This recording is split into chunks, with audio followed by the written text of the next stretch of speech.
po mga ka-sunshine. Good morning mga ka-sunshine. Start na naman po ang malakas na ulan.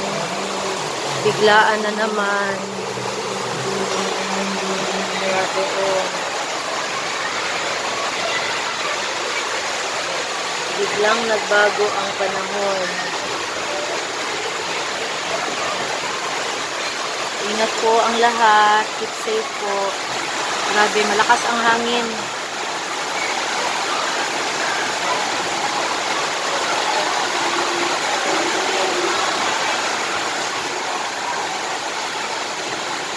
Ingat po ang lahat, lalo na may mga nasa biyahe at mga nakatira sa gilid ng ilog.